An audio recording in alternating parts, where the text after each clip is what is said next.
Hello and welcome, my friend. Well, today I am so excited to be here with you, and I'm very grateful to be here to connect with you and for this platform that allows us to connect each other and find new opportunities.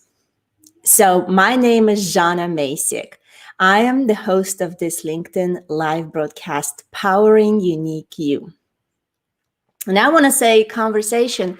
Today's conversation is related to the industry I love so much. It is relocation and talent mobility.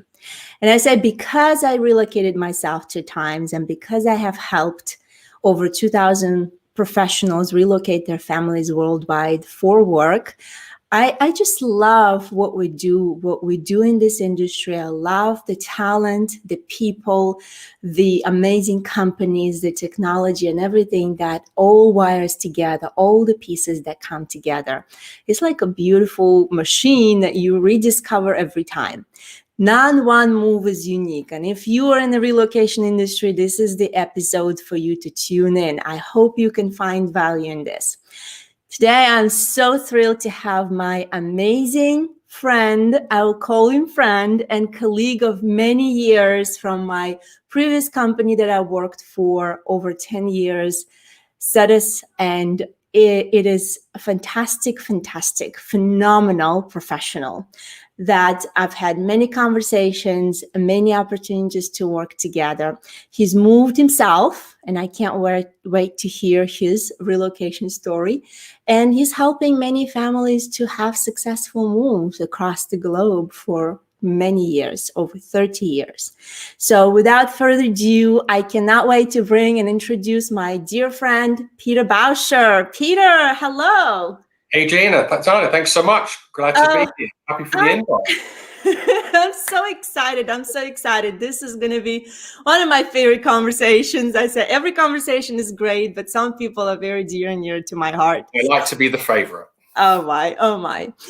Peter, so I would love for us to start to really chat a little bit personally and then chat a little bit about your personal journey and how your life and your career intertwined together with you being born in UK, living in UK for many years, and then moving to the States. What was it like for you? Sure. So yeah, I mean, my past life in the UK was selling copiers with Xerox and phones with Motorola, and then I had an opportunity to work for North America in London.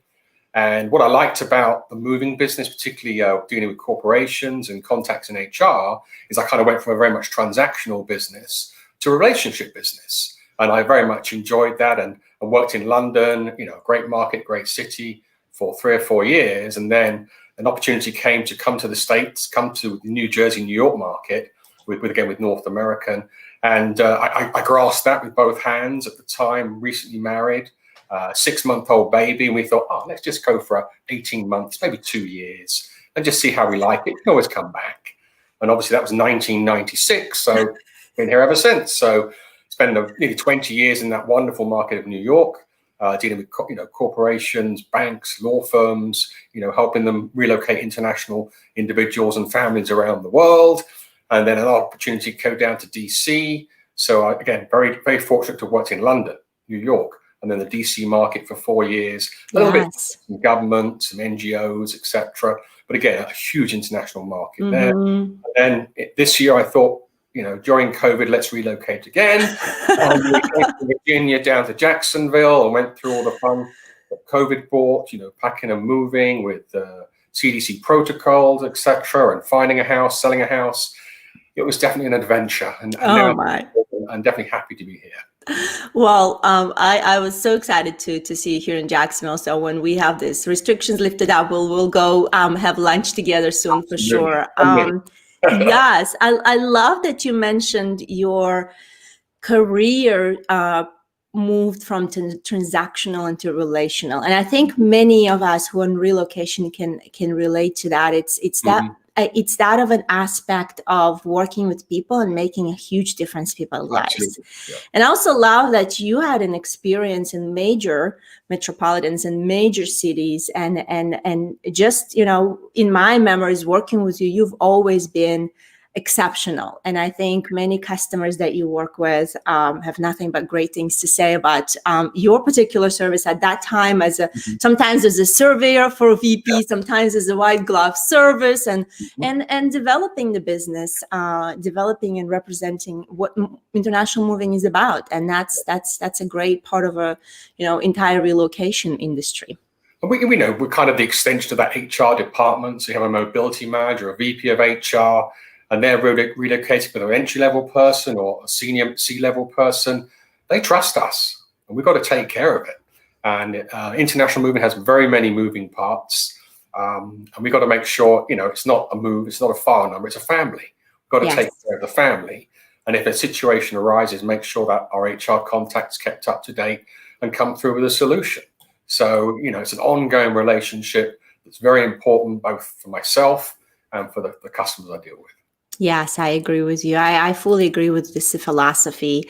It is all about family. Ultimately, the moving has a lot of tactical and a lot of pieces that some of them are controllable, some of them are outside of a control, right? And you try to make them that they're controllable. But when you talk about international moving, and I love that we're going to touch about it today in our conversation, how to navigate post this 2020 into the next year in the world of international moving, because there's just so many things that really, you know, any moving company, I think, no matter how big they are, just outside of a control, right? And how do you still manage through the process? How do you still serve to the best capacity to your customers? I love this. You mentioned earlier pivoting, and obviously we saw in 2020 a huge pivot from being in our offices, from visiting our customers, what we had to do with the CDC guidelines, etc.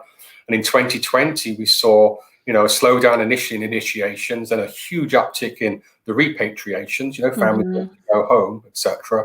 And again, we had to make sure that we, you know, in the residence, with the masks, with the hand sanitizers, making sure we protected the family, and the families helped to protect our crews as well. So, you know, we actually saw a huge change in the industry. So 2020 has presented one set of challenges, and then looking forward to 2021, we have some more of those as well. So we can touch on that. Yes, I love that. And I think we're all in our own bubbles, so to speak. And especially for those that are in the corporate seats, the corporate professionals, sometimes, you know, they have their own unique set of challenges, and they just don't see the extension of what the suppliers, and particularly for the international moving, what they face and what it actually takes to make things happen. Right. So I love it. And I say, what are the biggest lessons that you look back at this year as we're closing it? We're almost there in a couple of weeks, right? My kids counting down to Christmas. Many lessons learned, you know, from just personally, professionally, you know, how we had to adapt, you know, different industries. Some said no relocations, others said no, we have critical people who have to move. So some of the changes that we saw was obviously sometimes the availability of the crews, because, you know, our partners, our branches, their families, their people too. Sometimes they had to, you know, stay at home and look after loved ones, or because they had underlying health issues, couldn't go out. So we had to navigate making sure we could cover the moves in, the CDC guidelines, and even down to, in more recent months, getting containers availability. We've seen a lot of, if you look at the port of Long Beach, I think there's 12 or 14 different container ships lined up, ready to come in. That means we haven't got the empties we need to use, so we've got some delays there. Air shipments, we typically get an air shipment with a move. And we've seen over the past sort of 6 months, the cost of air freight. Guess what? The airlines aren't flying. It's supply and demand. There's only so many cargo planes. The rates went up from anywhere from 2 to 4 times, export and import. So very, very high. More recently, we've seen the export rates kind of stabilize, a little bit of a premium, but not so bad. But bringing an air freight into the States, an import rate, 3-4 times the regular price. So again, supply very expensive.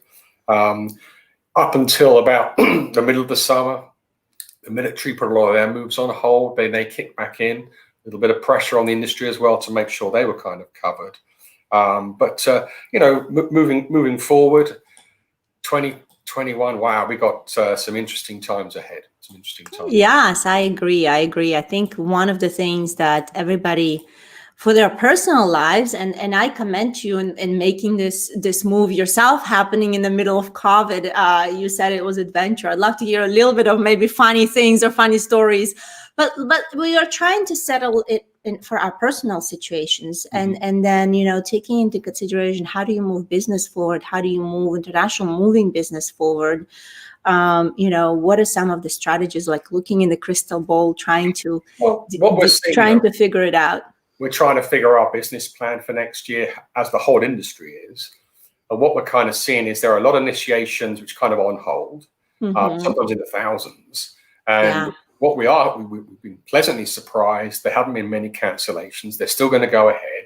And it kind of comes down to, obviously, I haven't touched on it, the vaccine, how comfortable the family feel about relocating overseas, the travel policy, sometimes in the individual companies, the availability of work permits and visas and the speed that they can be processed. That's going to affect everything too. So there's still a lot of unknowns. And then, I hate to say the B word, but Brexit, being a Brit, etc., that's had a bit of a knock-on effect. So we kind of see over the next 90 days issues in the UK and then Northern Europe, because if the ports are full, if they have to go somewhere else, and then we're going to see some delays, perhaps of 2 or 3 weeks. And even when we get to the UK, there's problems at the container yards, availability of truckers. So it's an ever-evolving situation. We're trying to keep our customers as up to date as possible. But again, the next 2 weeks, with Brexit looming on the 31st of this month, we're all keeping our fingers crossed for a trade deal. But they really don't know what's going to happen. They're posturing a little bit, and it's going to be very interesting. We'll have to respond as best we can. And then the other thing we feel is, as an industry, I think I've spoken to many friends and frenemies. Next 2 quarters of 2021 may be a little bit slower, again, until the economy kicks into gear again, until the work permits. You hear about these travel bubbles, South Korea, China one. You can leave New Zealand and go to Australia, no problem at all. Lots more of those coming online, both for business, and obviously with the business comes relocation. So it's going to be a very interesting first 2 quarters. We pray that the vaccine is good as it's been sold to us, and we still need to get to that sort of 80% herd immunity. But we definitely see the future in relocation. We've heard from different clients that some of the assignments are being started by the individual working from home at origin, but that's kind of a temporary fix. I mean, as an industry, as an economy, as a country, we need to send these people out, because if we don't, our competitors with other countries, other companies will. And you need those boots on the ground, those feet on the ground, understand the culture, understand the business. That still needs to go on.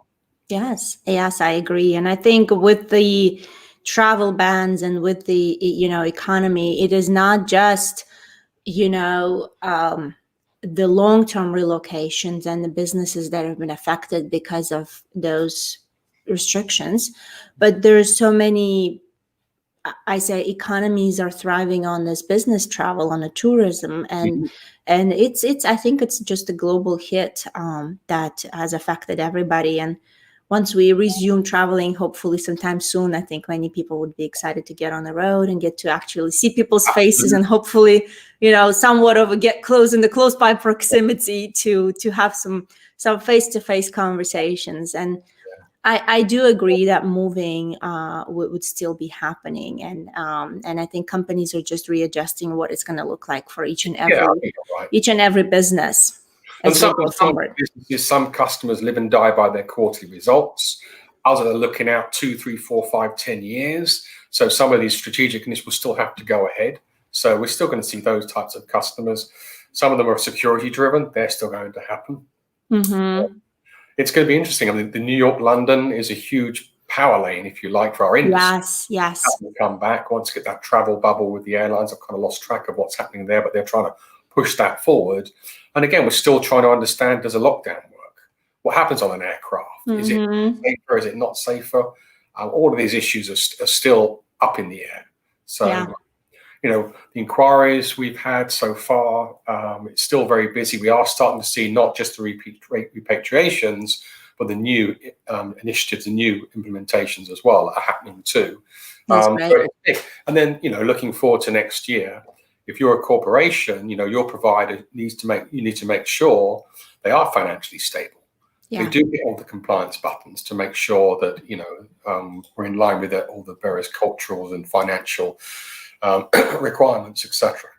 And then technology is going to be huge. We're going to start working from home now. Yes. Technology's got to be huge. So making sure that it's easily accessible for the signing, the transferee, as well as the HR mobility person too. But I think we're going to see a huge turn in innovation, continual innovation, self-service, maybe some lump sums as the months and the years go on. We're going to see some change. Yes, I agree with you. It's going to be very interesting to observe how we continue to pivot, how the businesses continue to pivot. And I could say the previous company that I worked for were building power plants. And I think the biggest challenges were because it was such a fast-paced environment and because the people need to be, at the destination and build a power plant in 30 days. And with those restrictions, it was just impossible. So it was very challenging situation for many businesses that are maybe going out and doing some smaller type of projects or fast type of projects.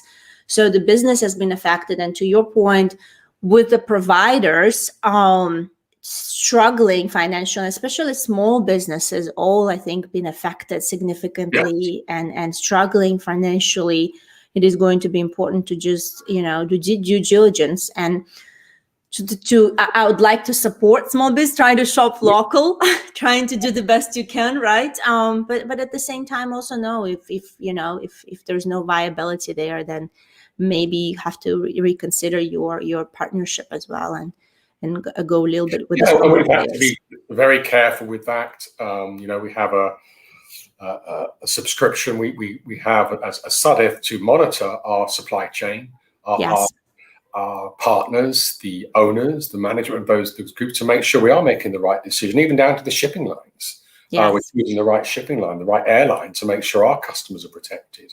So we've had to really learn a whole new skill set in the whole supply chain piece. And then, the amount of PPE that's been traveled around, being shipped around the world, etc. is enormous, So it's been interesting. And then the supply chain,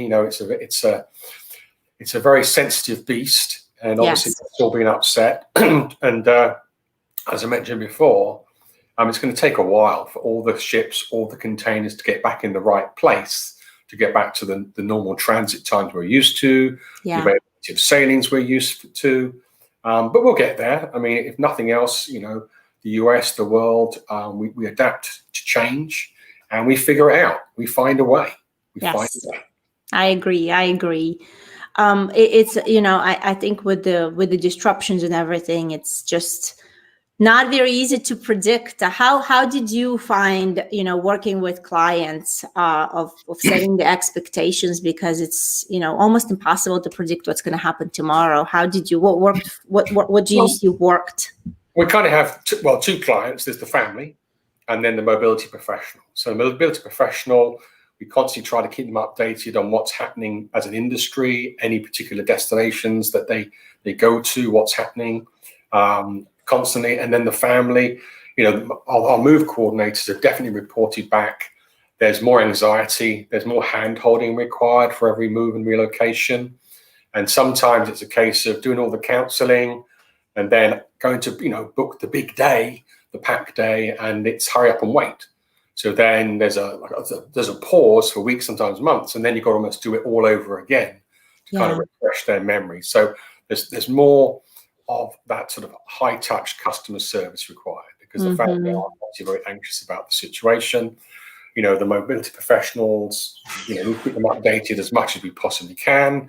I mean, you've seen it, the travel restrictions, all the various countries that kind of closed down, borders closed for a while. They're open up more and more. And then there's the quarantine restrictions. Is it a week? Is it 48 hours? Is it 2 weeks? Is it in the hotel? Is it the airport? Is it a test? All of that stuff is a fluid movement. So we're monitoring that very carefully. And I think as travel comes back, visas and immigration more easily to get hold of. And again, even the families, even the transfer assignees, they have some pressure to get moving. The jobs still need to be done, particularly some of our customers who are in sort of project construction world. Things still need to get built. So it's an interesting time. Yes, I agree. I agree with you. And how about your own experience? Maybe you could share a little bit of what was the some of the challenges that you've mentioned and the adventure and the journey. My recent one, or yes. Yeah, your so recent Virginia to Florida, and that was very anxious about listing the home, showing the home, having people traipsing through the home. So every time there was an open house, we had a ton of virtual ones, probably about 40%, but the rest was still physical walkthroughs. So we're constantly going around with our Lysol and our wipes on handles and switches after someone's been through, airing the house. I mean, we're very fortunate. As you know, the property market's pretty hot around the US. Interest rates are very low. We were kind of in that DC bubble of government land. So our house sold very quickly, which was good. And then it was a case of sorting things through. And then, as many other people are finding right now, you want to move somewhere, it's a hot market. You've got to make a decision the same day. Obviously had a pretty good moving company, took care of things for me. So that was very good and stored the items here. But it was definitely a struggle in this market, I'm sure many others, trying to find that right property that's going to suit your budget, etc. But it took a while, and we decided to do the Airbnb. So we did a couple of Airbnbs for a month, each one about a month, and that worked out very well. Hotels just looked a bit depressing, so we did. So we did the Airbnb, and so far so good. Obviously, just like everybody else, the COVID, the protocols, the face masks, etc. It's all the way through. And again, shout out to the crew in Virginia. It was a hot June day. They're wearing their face masks, and it was brutal. Took care of everything for us. They were very, very good. Yes, well, that's great to hear. And like you said, it makes a difference who handles your move. So Status is very well known for doing a good job for and then one of the industries, the home inspectors, the mortgage companies, everyone's adjusted. Yes.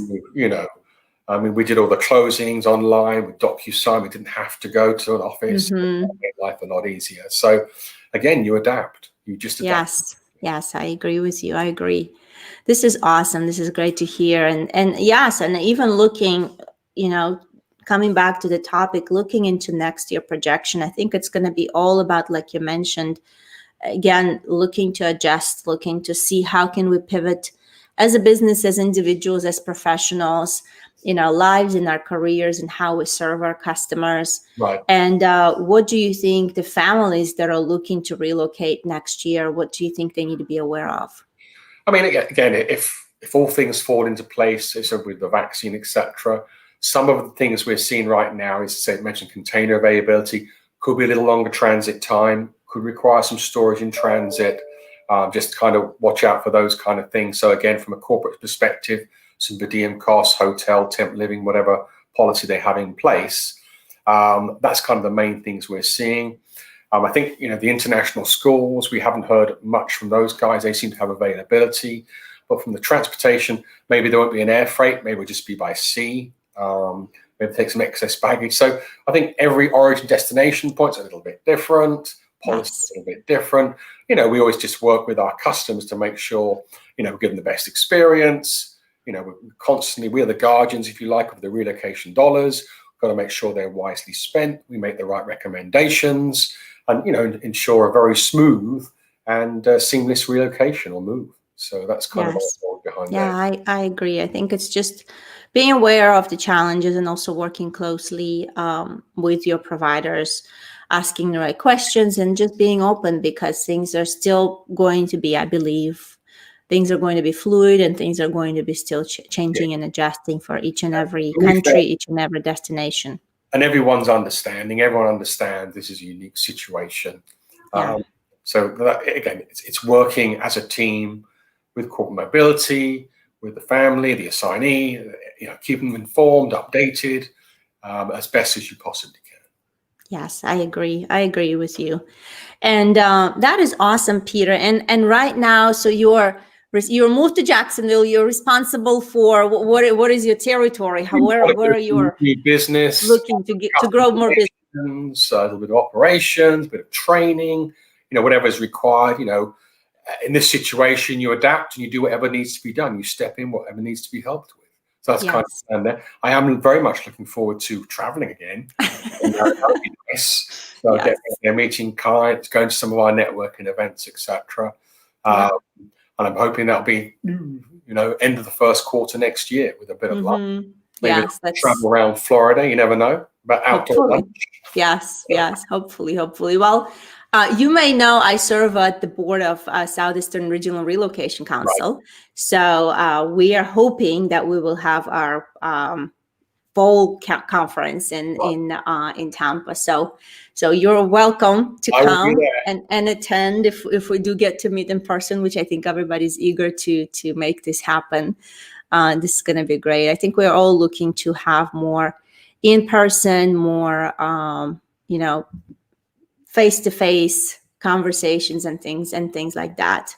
That is awesome. And we do have some people showing up. Hi, Brian is saying, thanks, John and Peter. Very informative. Thank you for tuning in today. Brian from Canada. Good to see you today. Good, Peter. So what are your thoughts, and if there's anything else, your final thoughts that you'd like to share with us that you think would be valuable to our listeners, whether they're in the corporate world, whether they're service providers, maybe doing some other things. I mean, lean on your provider, lean on your international mover. They have a wealth of information to share with you and support they can provide, whether it's country information, the latest quarantine information, the transit times. They should be able to give you all that kind of information and support. Visit their website, check out what they've got to say. There's lots of hints and tips, lots of blogs you can look at, typical questions and answers. So all of those things, we like an informed customer as our best customer, etc. So that's basically what I would advise you to do. And obviously, any questions, I'm here. But we're going to see, as I say, a definite uptick in activity just from what we've heard from our customers, and just based on the initiation we've had so far, just awaiting that final, feel-good factor with the vaccine, etc., and the family being on the move. Yes, I agree. I do believe that we have all came closer together, although we are separate. And I say social distancing, but I'd say more physical distancing than social. But I think socially we all were drawn and have been drawn together more this year. And it's reflected in building more social interactions and relationships, just in the conversations we're having like this today, or just through different Teams and Zoom meetings. I think we are, I say desiring that type of a connection. I think in a professional world, I believe it is important to build those relationships, to build those trusted network that that you can, pick up the phone or push the Zoom button and get to know, get to have conversation, get the information you need to help you get to the next level of success that you're looking for, whether it's in relocation or other activities. We've all become experts in Zoom, Teams, and social. Yes, I agree with you, Peter.